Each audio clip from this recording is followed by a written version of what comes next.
إن الحمد لله نحمده ونستعينه ونستغفره ونعوذ بالله من شرور أنفسنا جزاكم الله خيرا وسيئات أعمالنا من يهده الله فلا مضل له ومن يضلل فلا هادي له أشهد أن لا إله إلا الله وأشهد أن محمدا عبده ورسوله اللهم صل وسلم وبارك على نبينا محمد وعلى آله وصحبه ومن اتبع بهداه إلى يوم القيامة وبعد.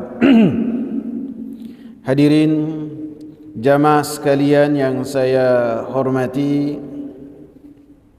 di dalam kitab Al-Qaulul Mufid karya Al-Imam Muhammad bin Shalih Al-Utsaimin rahimahullah, ketika beliau menjelaskan hadis la tattabi'unna sanana man kana qablakum hadwal qudzati bil qudzati hatta law dakhalu juhra dhabbin la dakhaltumuh qalu ya Rasulullah al-yahuda wan nasara qala faman akhrajah. Ketika beliau menjelaskan hadis an Abi Sa'id Al-Khudri radhiyallahu anhu bahwasanya Rasulullah sallallahu alaihi wasallam menyatakan, kalian demi Allah pastinya akan mengikuti jalan-jalan sebelum kalian, orang-orang sebelum kalian. Hadwal qudzati bil qudzah, bagaikan bulu anak panah yang serupa persis. Hatta law dakhalu juhra dhab, dan kita sudah membahas bahwasanya hadwal qudzati bil qudzah ini bukan lafaz yang tercantum dalam Sahih Bukhari dan Muslim. Hatta law dakhalu juhra dhabbin, sampai apabila orang-orang terdahulu itu masuk ke dalam lubang dhab, sarang dhab, la dakhaltumu, pastinya kalian akan mengikuti mereka. Qalu ya Rasulullah, maka para sahabat berkata, wahai Rasulullah, al-yahuda wan nasara, apakah yang dimaksud orang-orang sebelum kita ini adalah orang-orang Yahudi dan orang-orang Nasara? Maka Rasulullah sallallahu alaihi wasallam katakan, faman, ya siapa lagi, akhraja, dikeluarkan oleh Imam Bukhari dan Al-Imam Muslim dalam dua kitab sahihnya. Disebutkan oleh Al-Imam Muhammad bin Shalih Al-Utsaimin rahimahullah 5 pelajaran. Yang pertama, ma aradahu al-muallif bisiyaqihi wa huwa anna ba'd hadhihi al-ummati ya'budu al-awthan. Apa yang diinginkan oleh penulis dengan apa yang telah beliau cantumkan dalam bab ini, yaitu babun ma jaa anna ba'd hadhihi al-umma ya'budu al-awthan, bab apa-apa yang tercantum dalam Al-Quran dan As-Sunnah bahwa sebagian umat ini akan beribadah terhadap berhala dan melakukan kesyirikan. Wa huwa, yang diinginkan oleh penulis, anna ba'd hadhihi al-ummati ya'budu al-awthan, bahwasanya umatnya Nabi Muhammad sallallahu alaihi wasallam akan beribadah terhadap berhala, akan melakukan kesyirikan kepada Allah Subhanahu wa taala, yakni sebagian, tidak secara keseluruhan. Li'annahu min sanani man qablana, karena hal tersebut termasuk dari jalan-jalan orang-orang sebelum kita. Wa qad akhbara sallallahu alaihi wasallam, dan Nabi sallallahu alaihi wasallam telah mengabarkan, annana sanattabi'uhum, bahwasanya kita akan mengikuti mereka. Dan apa yang dikabarkan oleh Nabi sallallahu alaihi wasallam pastinya itu adalah sesuatu yang benar dan akan terjadi. Dan apa yang dikatakan oleh penulis bahwasanya umat ini artinya sebagian dari umat Nabi Muhammad sallallahu alaihi wasallam. Karena dalam hadis-hadis yang lain disebutkan la tazalu ta'ifatun min ummati 'alal haqqi zahirin, senantiasa sebagian dari umatku mereka akan senantiasa berada di atas kebenaran. Kebenaran tersebut apa? Al-Quran dan As-Sunnah, sesuai dengan apa yang telah diamalkan oleh para sahabat ridwanullahi alaihim. Maka akan senantiasa ada dalam umat ini manusia-manusia, kelompok manusia yang mana mereka senantiasa mengagungkan Al-Quran dan As-Sunnah dan mewaspadai apa yang telah diwaspadai oleh Al-Quran dan As-Sunnah. Apabila Al-Quran dan As-Sunnah menganggap tinggi dan penting yang berkaitan dengan tauhid dan senantiasa mengingatkan akan bahaya kesyirikan, maka kelompok yang dipuji oleh Rasulullah sallallahu alaihi wasallam yang senantiasa berada di jalannya para sahabat, mengamalkan Al-Quran dan As-Sunnah sesuai dengan apa yang telah dipahami dan diamalkan oleh para sahabat, mereka pun senantiasa mengagungkan at-tauhid dan senantiasa waspada terhadap kesyirikan kepada Allah Subhanahu wa ta'ala. Jadi dalam pelajaran yang pertama bahwasanya sebagian umat ini mereka akan beribadah kepada selain Allah Subhanahu wa ta'ala dan melakukan kesyirikan. Karena dalam hadis ini la tattabi'unna sanana man kana qablakum, kalian pasti akan mengikuti jejak-jejak langkah umat-umat sebelum kalian. Kemudian disebutkan di akhir oleh para sahabat bahwasanya apakah yang dimaksud oleh Rasulullah adalah orang-orang Yahudi dan Nasara, maka Rasulullah katakan benar.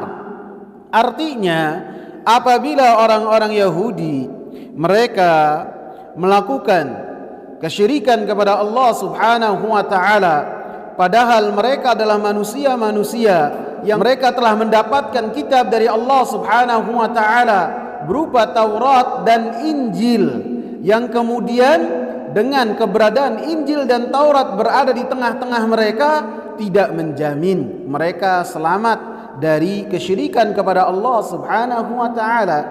Padahal dakwahnya Nabi Musa, dakwahnya Nabi Isa alaihi salam senantiasa mengingatkan kaumnya untuk beribadah hanya kepada Allah Subhanahu wa ta'ala. Untuk para manusia mengesahkan Allah Subhanahu wa ta'ala dan tidak memalingkan ibadah sedikit pun kepada selain Allah Subhanahu wa ta'ala. Akan tapi itu semua tidak menjamin dan menjadikan mereka terjatuh di dalam kesyirikan kepada Allah Subhanahu wa ta'ala. Pelajaran yang berikutnya, annahu yanbaghi ma'rifatu ma kana alaihi man kana qablana,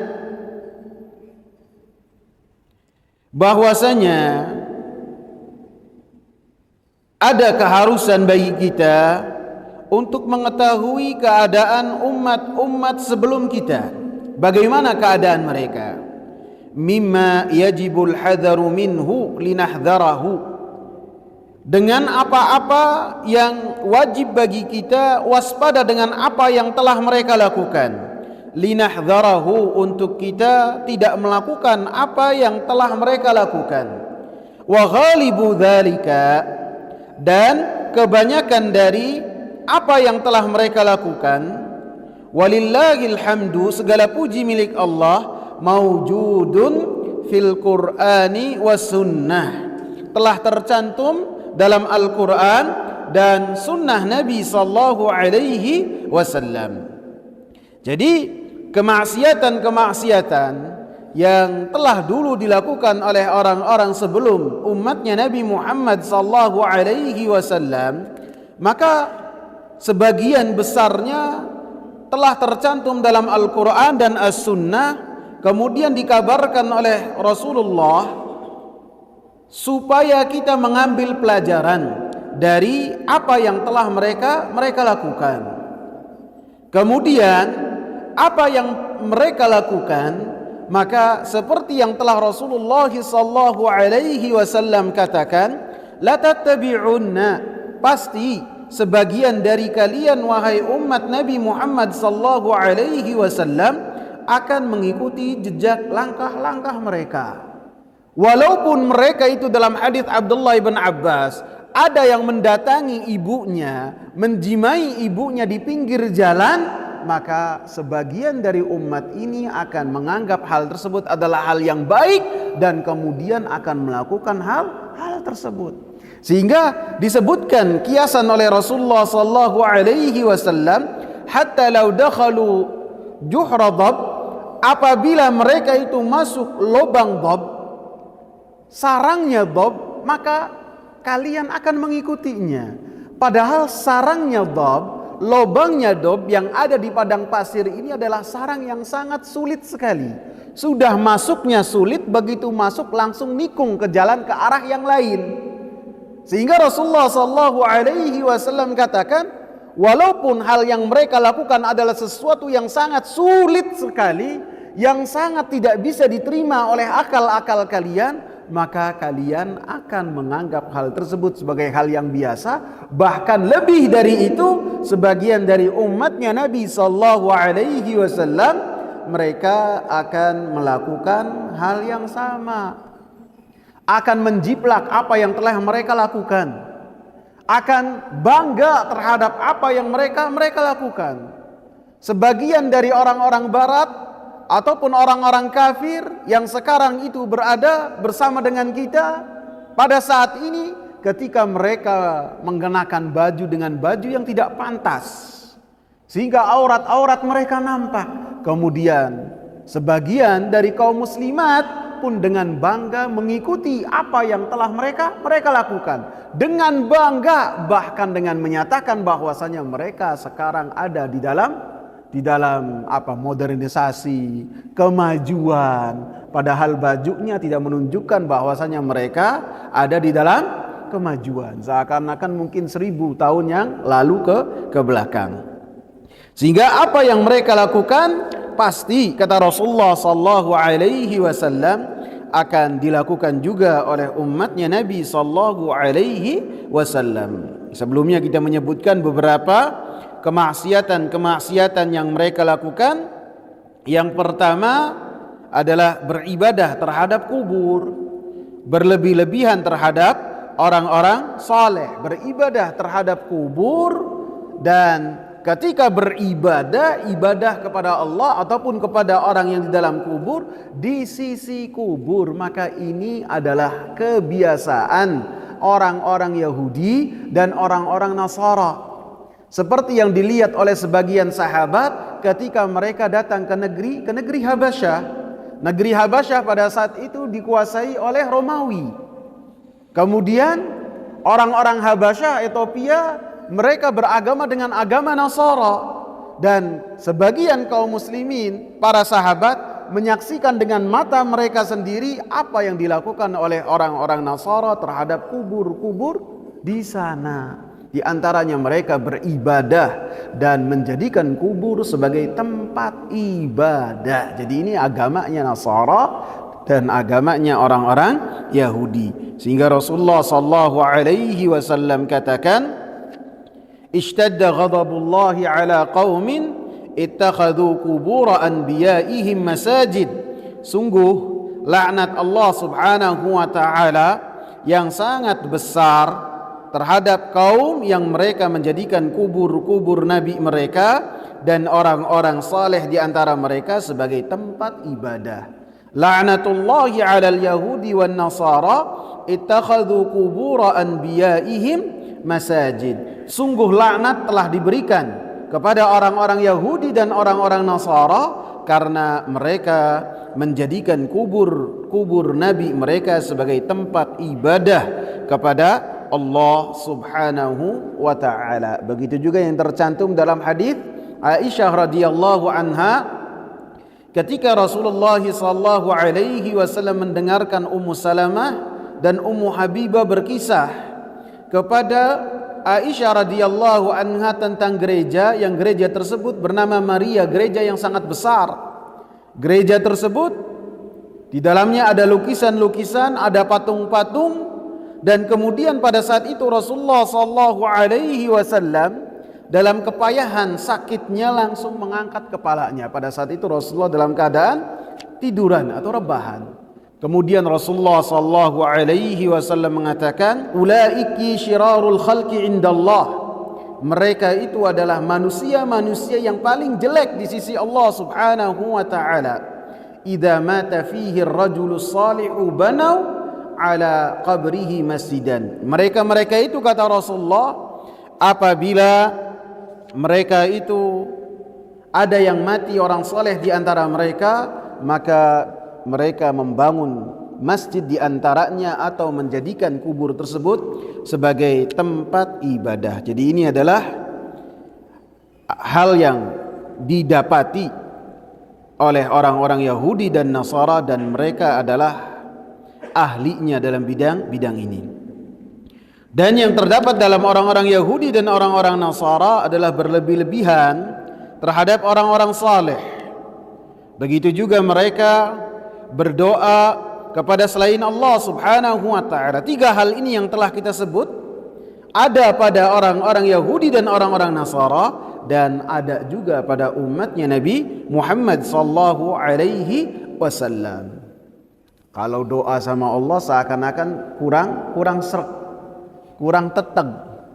Tapi kalau sudah doanya kepada selain Allah Subhanahu wa taala, siapapun itu namanya, maka mereka ini sangat tenang sekali, sangat teteg sekali. Bahkan sebagian bisa kita dapati itu ada orang yang dieselnya itu mati ketika ada acara yang dipanggil bukan mortir, yang dipanggil apa? Dukun. Dukun, padahal kan harusnya yang ahlinya enggak. Ini menunjukkan apa yang ada pada zaman dahulu sebelum umat Nabi Muhammad sallallahu alaihi wasallam ada juga di umat ini. Akan tapi kita garis bawahi sebagian, karena sebagian yang lain walaupun jumlahnya sedikit masih mengamalkan Al-Quran dan As-Sunnah sesuai dengan apa yang telah diamalkan oleh para sahabat ridwanullahi alaihim. Di antaranya yang lain adalah membangun masjid di sisi kubur. Jadi membangun wujudnya masjid, atau di area pemakaman, atau di kuburan, baik itu kuburnya satu ataupun dua ataupun berbilang, kemudian dibangun di kisarannya ataupun di area tersebut masjid yang dengannya manusia beribadah kepada Allah Subhanahu wa taala. Kemudian juga orang-orang Yahudi mensifati Allah Subhanahu wa taala dengan sifat-sifat yang jelek. Yadullahi maghlulah. Tangan Allah Subhanahu wa taala terbelenggu. Ini suatu yang sangat kurang ajar sekali kepada Allah Subhanahu wa taala. Dalam surat Ali Imran ayat 181, "Innallaha faqirun wa nahnu aghnia." Sesungguhnya Allah Subhanahu wa taala kere, miskin, sedangkan kita orang-orang Yahudi itu adalah kaya raya. Dan perkataan mereka yang Allah Subhanahu wa taala abadikan dalam Al-Quran, mereka mengatakan bahwasanya Allah Subhanahu wa taala kecapean setelah menciptakan langit 7 lapis dan menciptakan bumi. Ini perkataan-perkataan mereka yang berkaitan dengan Allah Subhanahu wa taala. Maka perkataan-perkataan seperti ini yang berkaitan tentang Allah Subhanahu wa taala, tentang sifat-sifat Allah Subhanahu wa taala, telah ada pada zaman orang-orang Yahudi dan orang-orang Nasara sebelum dari zamannya Nabi pun ada pada zaman kita. Seperti yang sudah saya sebutkan, kalau orang Yahudi masih mengatakan Allah memiliki tangan, akan tapi sebagian dari umat ini mengatakan apa? Allah tidak memiliki tangan. Sebagian yang lain mengatakan Allah Subhanahu wa taala tidaklah mampu untuk melakukan apa yang Allah Subhanahu wa taala kehendaki, dengan mengatakan bahwasanya Allah tidak beristiwa di atas arsy-Nya, padahal perkataan Ar-Rahmanu 'alal 'arsy istawa tercantum dalam 7 tempat dalam Al-Qur'an. Ar-Rahmanu 'alal 'arsy istawa. Ar-Rahman, Allah Subhanahu wa taala beristiwa di arsy-Nya, di atas arsy-Nya. Maka ucapan ayat ini pun disanggah oleh sebagian dari orang yang mereka mengatakan bahwasanya Allah Subhanahu wa taala tidak beristiwa, akan tetapi Allah Subhanahu wa taala menguasai. Apakah maknanya Allah hanya menguasai arsy saja tanpa menguasai yang lainnya? Kalla, sekali-kali tidak. Kekuasaan Allah adalah semua yang dimiliki oleh Allah. Semua alam semesta ini adalah milik Allah Subhanahu wa taala. Semua makhluk adalah Allah Subhanahu wa taala yang telah menciptakannya, dan itu kekuasaan dan dimiliki oleh Allah Subhanahu wa taala. Sebagian yang lain mengatakan bahwasanya Allah Subhanahu wa taala tidak turun ke langit dunia, padahal dalam hadis-hadis yang jelas yang sahih bahwasanya Allah Subhanahu wa taala turun ke langit dunia. Kapan itu? Sepertiga malam terakhir. Turun ke langit dunia. Turunnya bagaimana? Wallahu taala a'lam. Rasulullah sallallahu alaihi wasallam tidak menjelaskan, Allah Subhanahu wa taala tidak menjelaskan, dan para sahabat ridwanullahi alaihim tidak bertanya. Padahal para sahabat itu bertanya kepada Rasulullah tentang hal-hal yang bahkan yang sangat bisa dianggap oleh kita itu hal yang sangat sederhana dan remeh. Contohnya apa? Ucapan salam. Ucapan salam apabila orang lewat dengan orang yang berdiri, yang memberi salam yang mana? Yang lewat. Baik itu jalan kaki ataupun naik kendaraan, maka diatur. Ketika yang jumlah yang sedikit dengan jumlah yang banyak, maka jumlah yang sedikit memberi salam. Para sahabat bertanya, ya Rasulullah, kalau ada 2 orang berpapasan, satu sama satu berpapasan, siapa yang mengucapkan salam terlebih dahulu? Kata Rasulullah apa? Yang paling dekat dengan Allah Subhanahu wa taala, maka dia yang mengucapkan salam terlebih dahulu. Jadi tidak dilihat umur, tidak dilihat apakah gimana ataupun gimana. Yang papasan yang paling dekat dengan Allah kedudukannya, dia mengucapkan salam kepada orang yang kedua. Sehingga apabila hal-hal yang demikian ditanyakan oleh para sahabat ridwanullahi alaihim, karena di dalamnya ada kebaikan, maka ketika yang berkaitan dengan istiwa, yang berkaitan dengan Allah Subhanahu wa taala turun ke langit bumi, kemudian keadaan Eropa, bagian bumi yang lainnya berubah-ubah, maka jangan kita tanyakan, karena para sahabat tidak bertanya. Ketika Rasulullah sallallahu alaihi wasallam menyebutkan tentang Dajjal yang 40 hari akan melakukan kerusakan di muka bumi, dan yang seharinya itu seperti 1 tahun, yang hari yang kedua seperti 1 bulan, yang hari yang ketiga seperti 1 pekan, hari yang keempat seperti biasa. Yang ditanyakan oleh para sahabat gimana? Yang setahun, yang sebulan, yang sepekan sholatnya gimana? Apakah sholatnya itu sama dengan sehari kita ini atau bagaimana? Maka kata Rasulullah, uqduru lahu qadra, kalian perkirakan. Apabila sudah sehari semalam kalian sholat lagi. Jadi menunjukkan hal-hal yang detail pun oleh para sahabat Apabila di dalamnya ada kebaikan, para sahabat ridwanullahi alaihim mereka bertanya kepada Rasulullah sallallahu alaihi wasallam. Maka ketika membahas tentang Allah Subhanahu wa taala turun ke langit dunia di sepertiga malam yang terakhir, kemudian yang berkata Allah yang berkata, siapa yang meminta ampun akan Allah ampuni. Siapa yang berdoa, doanya diijabah oleh Allah Subhanahu wa taala. Maka hal ini adalah sesuatu yang pasti datangnya dari Allah dan kita benarkan. Allah Subhanahu wa taala turun ke langit dunia. Yang berikutnya kapan lagi Allah turun ke langit dunia? Ketika Arafah. Ketika di hari Arafah, maka Allah Subhanahu wa taala turun ke langit dunia dan membanggakan apa yang dilakukan oleh orang-orang yang wukuf di Arafah terhadap malaikat-malaikatnya Allah Subhanahu wa taala. Allah katakan, "Unzuru ila ibadi ja'u thu'tan ghubran." Kalian lihatlah kepada hamba-hambaku datang dalam keadaan dekil, payah, dalam keadaan kumal, tidak rapi, rambut berdebu, kemudian kepayahan, kecapean, kepanasan.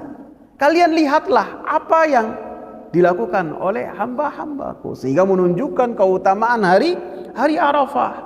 Bahwasanya hari Arafah ini adalah hari yang sangat besar, yang sangat agung.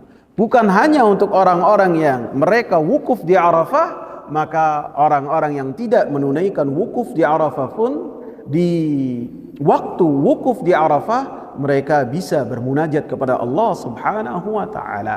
Baik itu setelah asar bermunajat kepada Allah, baik itu antara zuhur sampai maghrib, menghususkan waktunya untuk beribadah kepada Allah Subhanahu wa taala seperti yang telah dicontohkan oleh Abdullah ibn Abbas radhiyallahu anhuma dan dicontohkan juga oleh Al Hasan Al Basri, bahwasanya mereka ketika tidak menunaikan ibadah haji di waktu Arafah mereka melaksanakan ta'rif, mereka menghususkan waktu untuk beribadah kepada Allah Subhanahu wa taala di waktu turunnya Allah Subhanahu wa taala di langit dunia ketika hari Arafah. Kemudian juga sebagian umatnya Nabi sallallahu alaihi wasallam mereka mensifati Allah Subhanahu wa taala bahwasanya Allah Subhanahu wa taala tidak berbicara. Ini seperti orang-orang Yahudi dan orang-orang Nasara. Sebagian yang lain mengatakan bahwasanya Allah Subhanahu wa taala tidak ada di atas, tidak ada di bawah, tidak ada di luar, tidak nyambung dengan alam ini dan tidak terperinci, tidak terpisah. Seakan-akan mensifati Allah Subhanahu wa taala tidak ada. Bahkan sebagian dari umat ini pun ketika mereka membahas tentang sifat-sifat Allah, mereka menafikan banyak sifat-sifat Allah. Mereka mengingkari banyak sifat-sifat Allah. Allah tidak tertawa, Allah tidak ridha, tidak murka, tidak cinta. Sehingga hal ini menunjukkan orang-orang Yahudi dan Nasara ada keserupaan dengan apa yang dilakukan oleh sebagian dari umatnya Nabi Muhammad sallallahu alaihi wasallam.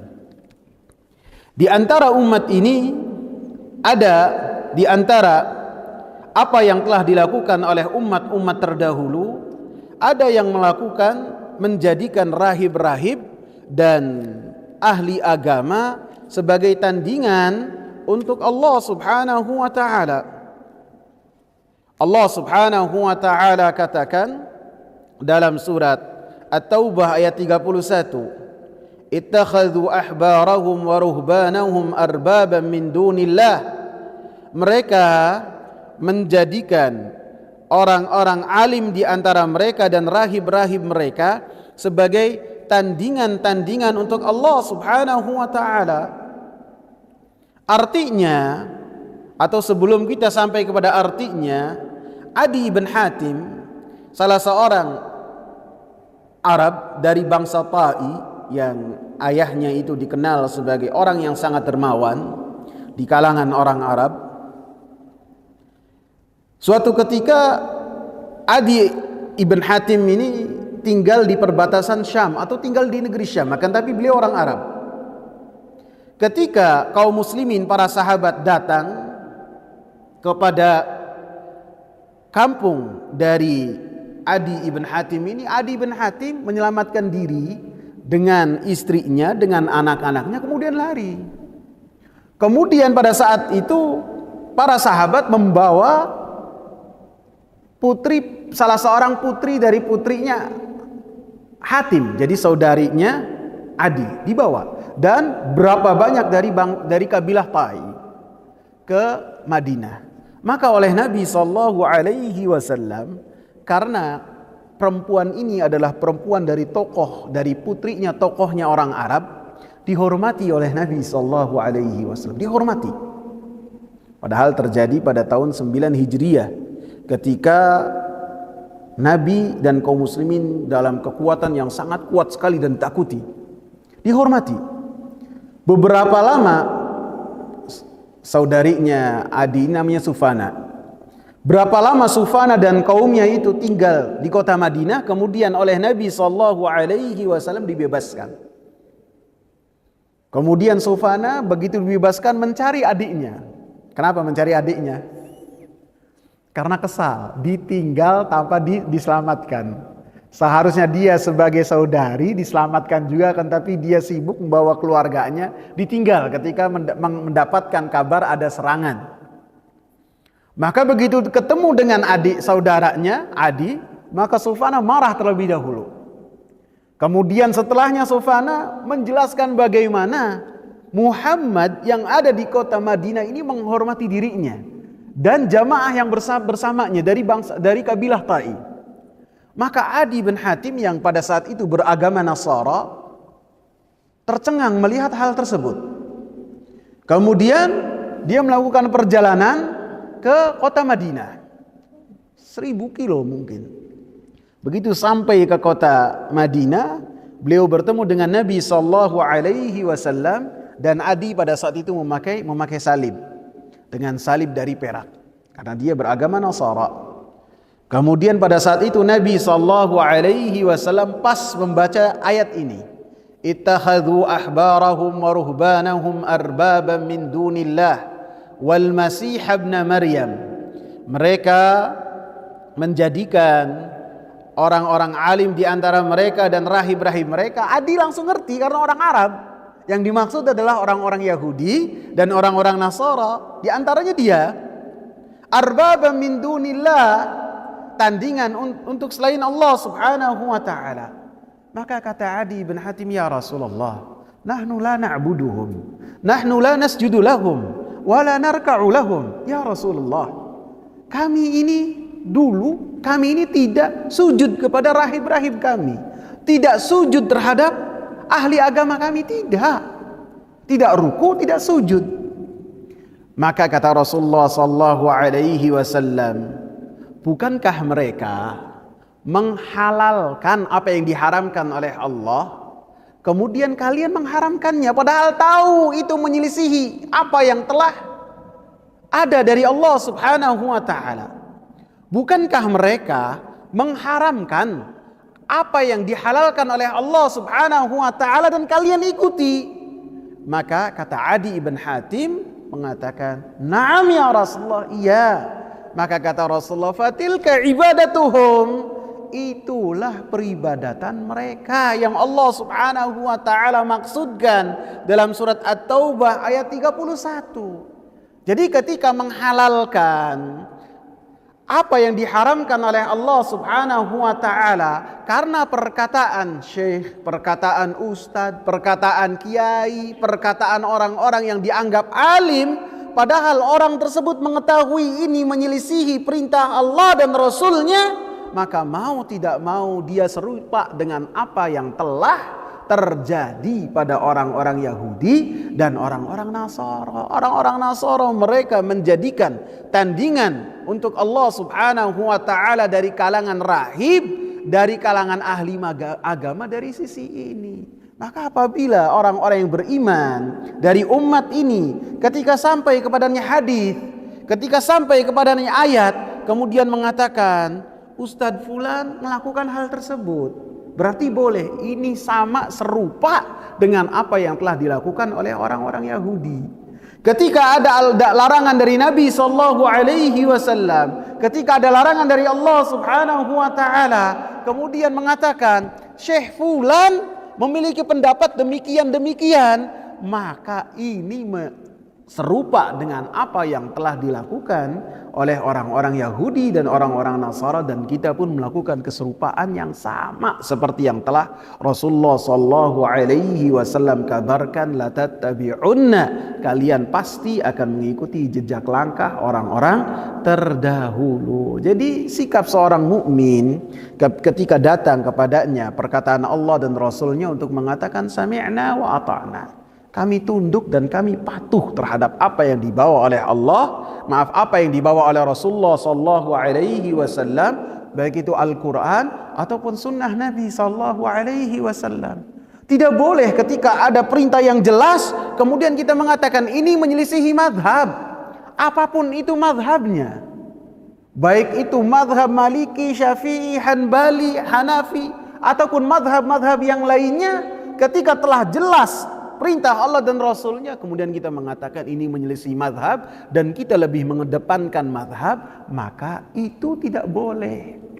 Imam-imam terdahulu, baik dari Al-Imam Abu Hanifah, Al-Imam Malik, Al-Imam Syafi'i, Al-Imam Ahmad, lebih-lebih Al-Imam Syafi'i. Al-Imam Syafi'i sangat kencang sekali, dikenal sekali berpegang teguh dengan Al-Quran dan As-Sunnah. Sangat kencang sekali, sehingga muridnya Al-Imam Muzani apabila memilah-milih pendapat-pendapat madhab, beliau mengatakan ini perkataan Imam Syafi'i, apabila ada hadis yang sahih, datang dari Nabi, walaupun saya tidak mengatakan kandungan hadis tersebut, maka itu adalah madhabku, kata Imam Syafi'i rahimahullah. Dan para ulama, para imam-imam madhab, mereka mengatakan harus kita tunduk terhadap Al-Quran dan As-Sunnah. Tidak boleh siapapun itu lebih mengedepankan pendapat-pendapat imam madhab. Sehingga ketika ada Al-Quran, As-Sunnah telah jelas, kemudian dikatakan lebih mengedepankan selain Rasulullah sallallahu alaihi wasallam, maka mau tidak mau serupa dengan hal ini. Karena kita di hari akhir kelak akan ditanya oleh Allah Subhanahu wa taala tentang bagaimana ketaatan kita kepada Rasulullah sallallahu alaihi wasallam. Madza ajabtumul mursalin? Bagaimana kalian taat kepada rasul-rasul yang telah diutus oleh Allah Subhanahu wa taala kepada kalian? Adapun selainnya maka kita tunduk dan patuh kepada selainnya itu sesuai dengan kadar tunduk patuhnya mereka kepada Allah dan Rasulnya. Sehingga dalam ayat ya ayyuhalladzina amanu athi'ullaha wa athi'ur rasul wa ulil amri minkum, taatlah kalian kepada Allah dan Rasulnya, taatlah kalian kepada Allah, taatlah kalian kepada Rasul, dan taatlah kalian kepada ulil amri. Ulil amri ini seperti yang sudah saya jelaskan apa artinya, ulama dan penguasa. Disebutkan oleh Imam Ibn Katsir rahimahullah dalam tafsirnya, ada seorang panglima yang bernama Abdullah ibn Hudzafah As-Sahmi kalau tidak salah. Beliau itu di kalangan sahabat dikenal dengan sahabat yang suka softoh, suka bergurau. Jadi sahabat-sahabat itu manusia, ada yang suka bergurau, ada yang seriusan. Ini Abdullah suka softoh, suka bergurau. Suatu ketika Rasulullah jadikan dia itu sebagai pemimpin untuk sariyah, pasukan yang tidak terlalu banyak. Kemudian Rasulullah berikan kepadanya satu surat. Kemudian kata Rasul, nanti kalau sudah perjalanan sekian kamu bacakan terhadap pasukanmu. Maka dibaca, begitu sesuai dengan petunjuk Rasulullah, dibaca surat tersebut. Inti dari surat tersebut, kalian harus tunduk patuh kepada pemimpin. Di antaranya adalah Abdullah ibn Hudzafah ini. Maka sama Abdullah, kalian bikin parit, bikin parit. Habis itu kalian cari kayu bakar, cari semampu mereka, bertumpuk banyak, kemudian dibakar. Kemudian kata Abdullah, mungkin gampangnya apa perintah Rasulullah? Taat terhadap pemimpin. Siapa pemimpin kalian? Kamu ya. Ya, sekarang perintah saya, setiap masing-masing dari kalian jebur ke parit yang besar berisi air. Softo, gurau. Diam semua. Pada mengheningkan semua, diam semua. Kemudian satu mengatakan, lihat lagi, ini kalau masuk mati ini. Kalau masuk mati. Akhirnya satu mengatakan, wahai Abdullah, kami ini tunduk kepada engkau karena tunduk kepada Rasulullah, dan tunduk kepada Rasulullah supaya selamat dari api, yaitu neraka nanti. Kami tunduk kepada engkau, kok masuk neraka? Gimana ini neraka juga nih, api juga. Akhirnya begitu ada perlawanan, Abdullahnya ketawa. Terus sampai kepada Rasulullah Sallallahu Alaihi Wasallam kisah itu. Kemudian kata Rasul, apabila kalian masuk ke dalam api tersebut, tidak akan keluar sampai hari kiamat. Kemudian turunlah surat, ya ayyuhalladzina amanu athi'ullaha wa athi'ur rasul wa ulil amri minkum. Kemudian Rasulullah katakan, innamat ta'atu fil ma'ruf. Sesungguhnya ketaatan itu hanyalah ada di dalam kebaikan. Adapun taat kepada Allah dan Rasulnya, taat yang mutlak. Taat yang kita tidak bisa memilah dan memilih sesuai selera kita, tidak. Harus tunduk dan patuh kepada Allah Subhanahu wa ta'ala. Adapun selainnya, siapapun itu, maka harus ditimbang dengan perkataan Allah dan Rasulnya.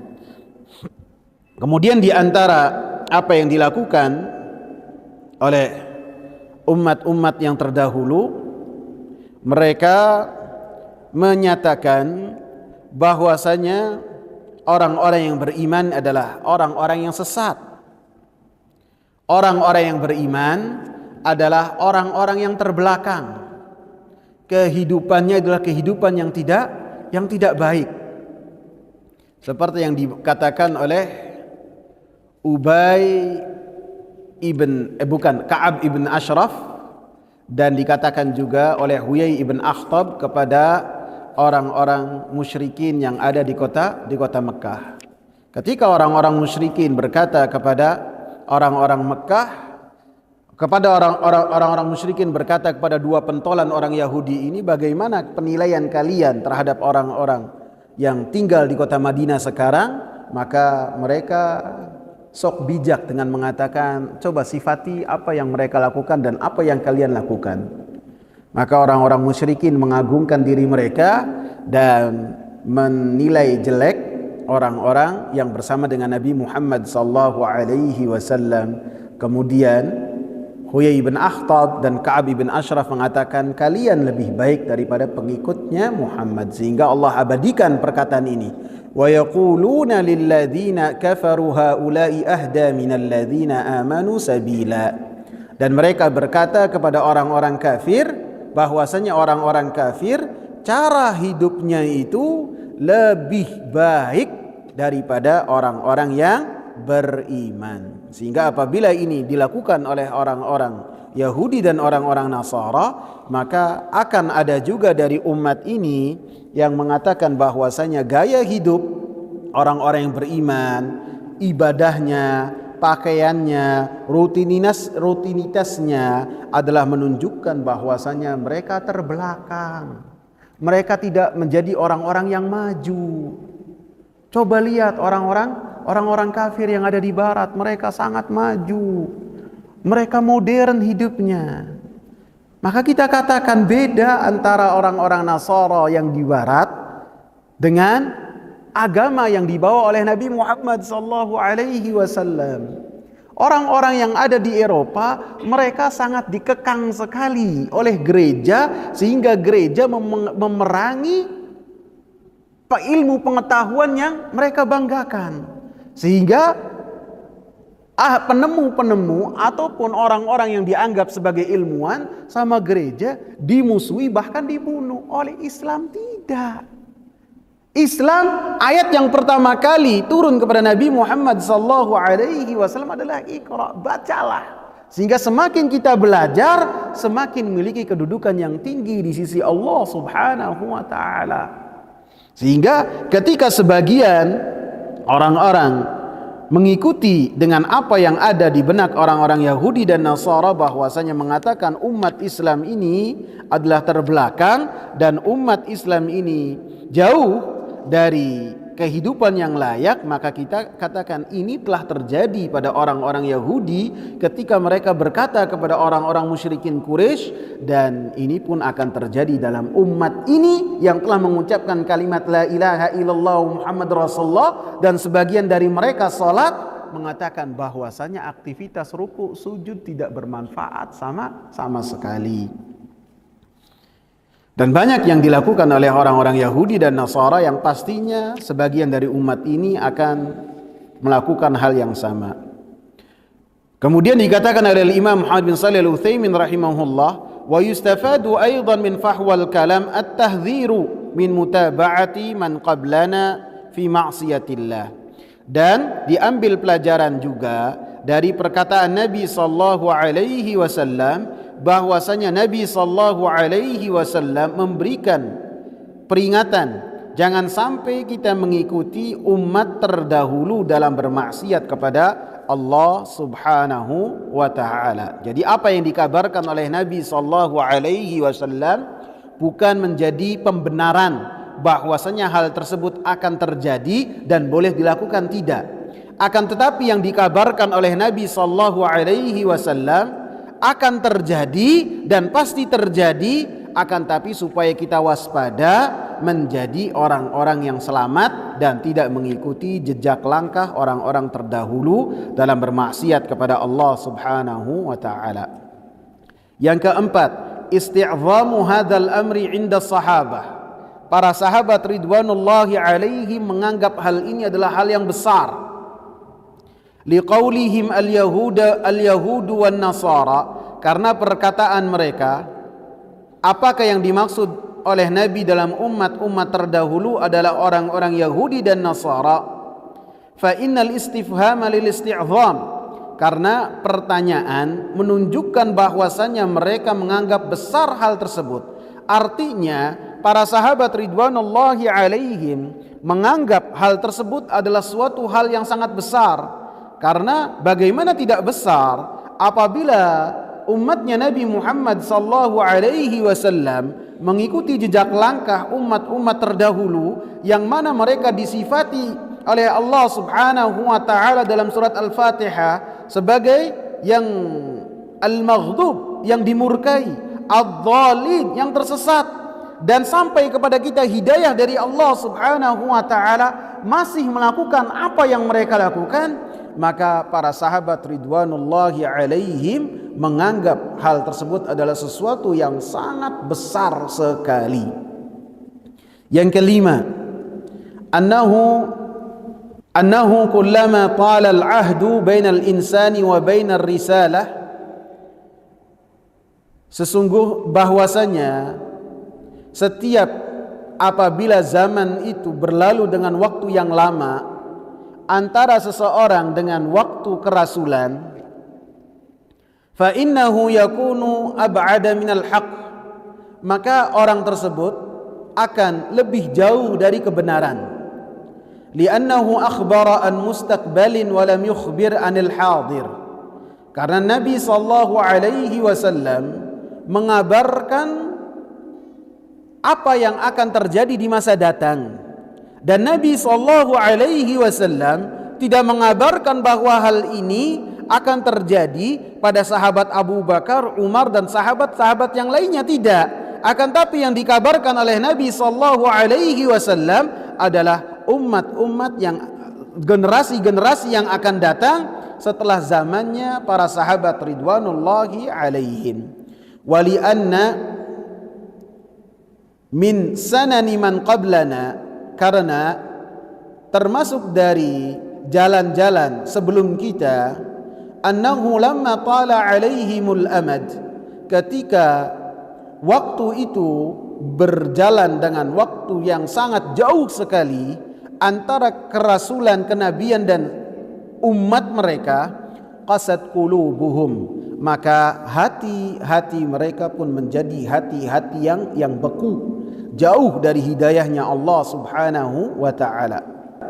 Bahkan seorang Imam Ahmad rahimahullah dalam kitab Iqtida Siratal Mustaqim disebutkan oleh Imam Ibn Taimiyah rahimahullah, beliau mengatakan mencukur bulu apa namanya? Bulu tengkuk ya. Bulu tengkuk itu termasuk tasyabuh dengan orang-orang Yahudi dan Nasara. Jadi sangat kencang sekali pada zaman dulu. Sehingga ketika membersihkan ini pada saat itu termasuk menyerupai terhadap orang-orang Yahudi dan orang-orang Nasara. Jadi sangat kencang sekali. Adapun pada waktu yang lebih jauh lagi dari waktu kerasulan, maka hati-hati manusia akan lebih keras dan akan lebih mudah untuk tergelincir dan jauh dari hidayah Allah Subhanahu wa taala.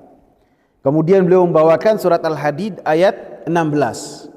Alam ya'ni lilladzina amanu an tahsha'a qulubuhum li dzikrillah wa ma nazala minal haqq wa la yakunu kalladzina utul kitaba min qablu fatala 'alaihimul amadu faqasat qulubuhum wa katsirun minhum fasiqun.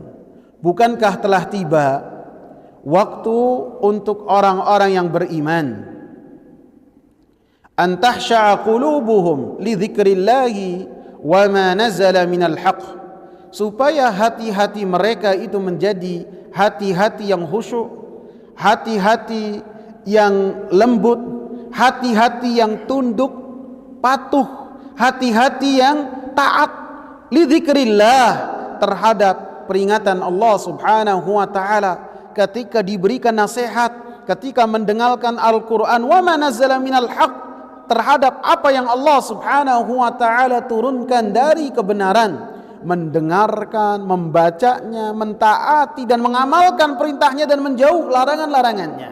Fudail bin Iyad, beliau pada saat mendengarkan ayat ini maka beliau gemetar. Disebutkan bahwasanya Fudail bin Iyad pada zamannya itu termasuk perampok yang sangat ditakuti. Perampok yang sangat ditakuti. Ketika masuk ke satu rumah dan di rumah tersebut dibacakan ayat ini. Alam ya'ni lilladzina amanu an tahsha'a qulubuhum li dzikrillah wa ma nazala minal haqq. Bukankah telah tiba buat orang-orang yang beriman untuk mereka itu hatinya takut kepada Allah, hatinya takut terhadap apa yang telah Allah Subhanahu wa taala turunkan dari kebenaran, langsung berhenti. Tidak jadi merampok rumah tersebut, kemudian bertaubat kepada Allah Subhanahu wa taala, kemudian menjadi ahli ibadah dan ulama dari umat ini. Kemudian Allah Subhanahu wa taala katakan, wala yakunu kalladzina utul kitaba min qablu fatala alaihimul amadu faqasat qulubuhum wa katsirun minhum fasiqun. Janganlah kalian orang-orang yang beriman menyerupai dengan orang-orang yang telah mendapatkan Alkitab, mendapatkan wahyu dari Allah Subhanahu wa taala berupa Injil dan Taurat. Mereka setelah mendapatkan Injil dan Taurat, wahyu dari Allah Subhanahu wa taala, fatala alaihimul amad, kemudian waktu sangatlah panjang di antara rasul dan nabi mereka dengan umat tersebut. Kemudian apa yang mereka lakukan? Faqasat qulubuhum, hati-hati mereka pun membeku, hati-hati mereka pun tidak lunak, hati-hati mereka pun tidak sensitif ketika diingatkan janji Allah, diingatkan ancaman dari Allah, mereka tidak tunduk patuh kepada Allah Subhanahu wa taala karena waktu yang lama sekali. Karena perubahan-perubahan yang sangat dahsyat, mereka merubah Alkitab, mereka merubah Injil, mereka merubah Taurat, mereka menjualnya, dan banyak kemaksiatan-kemaksiatan yang mereka lakukan. Maka Allah Subhanahu wa taala larang kita untuk menyerupai orang-orang Yahudi dan orang-orang Nasara di dalam ayat ini. Sehingga dalam ayat ke-17 Allah katakan, "I'lamu annallaha yuhyil arda ba'da mautiha." Ketahuilah bahwasanya Allah Subhanahu wa taala menghidupkan tanah setelah tanah tersebut mati.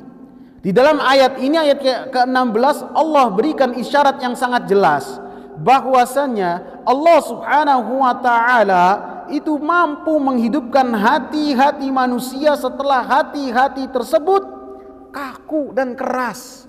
Allah Subhanahu wa ta'ala memberikan hidayah kepada orang-orang yang tersesat. Allah Subhanahu wa ta'ala pun akan memberikan hidayah terhadap orang-orang yang terkena syubhat.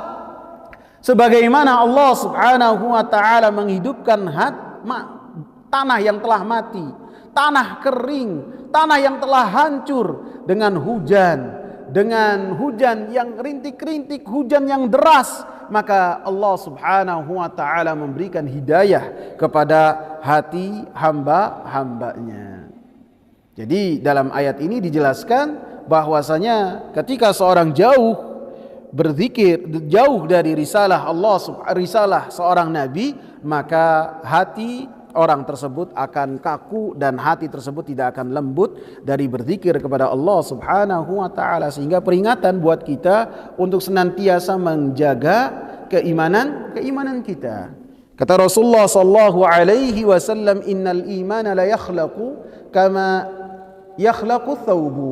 Sesungguhnya iman itu bisa usang seperti usangnya baju. Kita kalau pertama beli baju, mungkin akhir Ramadan beli baju koko, kita pakai itu orang seneng lihatnya, warnanya bagus. Akan tapi apabila 2 lebaran berikutnya kita pakai lagi, ya kan, masih dalam baju yang sama, orang ngomong ini bajunya udah baju yang lama, usang. Maka kata Rasulullah, iman pun akan usang dengan seperti usangnya baju yang kita miliki. Fajaddidu imanakum, kata Rasulullah, maka perbaharuilah keimanan kalian dengan meminta kepada Allah Subhanahu wa ta'ala supaya Allah Subhanahu wa ta'ala memperbaharui keimanan kita. Bukan hanya meminta kepada Allah, kita pun berikhtiar dengan menghadiri majelis-majelis ilmu, dengan dibahas dalamnya Al-Quran dan As-Sunnah, sehingga antara kita dengan Al-Quran, dengan hadis Nabi sallallahu alaihi wasallam tidaklah berjarak dengan jarak yang jauh, sehingga kita tidak menyerupai apa yang telah terjadi pada orang-orang ahli kitab. Subhanakallahumma bihamdika asyhadu an la ilaha illa anta astaghfiruka wa atubu ilaih. Assalamu alaikum warahmatullahi wabarakatuh.